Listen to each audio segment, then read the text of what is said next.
Breaking news Atchutapuram సెస్కు చేరుకున్నారు హోంమంత్రి అనిత. అర్ధరాత్రి ప్రమాద ఘటనా స్థలాన్ని పరిశీలించారు ఆమె.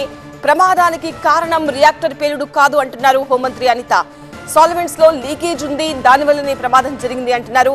లీకేజ్ ను సరిచేయడానికి ప్రయత్నించే క్రమంలోనే ఈ పేలుడు సంభవించినట్టుగా చెబుతున్నారు. 17 మంది మృతి చెందడం బాధాకరం అంటున్నారు హోంమంత్రి. సీఎం, డిప్యూటీ సీఎం ఎప్పటికప్పుడు సమీక్షించారు. ఘటనపై ఉన్నత స్థాయి విచారణకు ఆదేశించామంటున్నారు హోంమంత్రి అనిత. యాజమాన్యం ఇప్పటివరకు స్పందించలేదంటున్నారు హోంమంత్రి.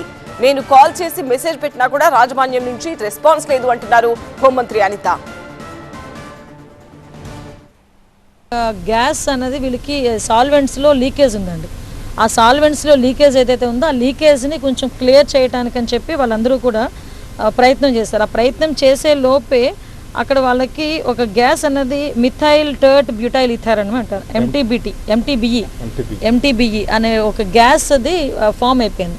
అదేమైందంటే ఆ పైప్ లైన్స్ నుంచి ఏసీల్లోకి వెళ్ళి మొత్తం అది టాప్ ఫ్లోర్ నుంచి కింద ఫ్లోర్ వరకు అది స్ప్రెడ్ అయిపోయింది.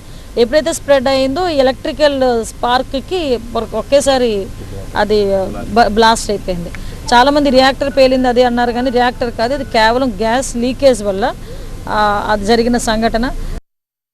17 మంది మృత్యువార్త పడ్డం అన్నది నిజంగా చాలా బాధాకరం. ఆ 17 మృతుల కుటుంబాలకి కూడా మా ప్రగాఢమైన సానుభూతిని కూడా తెలియజేసుకుంటున్నాం. ఎందుకంటే నాకు తెలిసి ఈ మధ్యకాలంలో ఇంత పెద్ద యాక్సిడెంట్ ఫార్మా కంపెనీస్లో ఇంత పెద్ద యాక్సిడెంట్ ఎక్కడా లేదు. తొందరగా రెస్పాండ్ అయ్యి ఫైర్ డిపార్ట్మెంట్ వాళ్ళు కూడా సుమారుగా ఒక 15 మందిని రక్షించడం కూడా జరిగింది.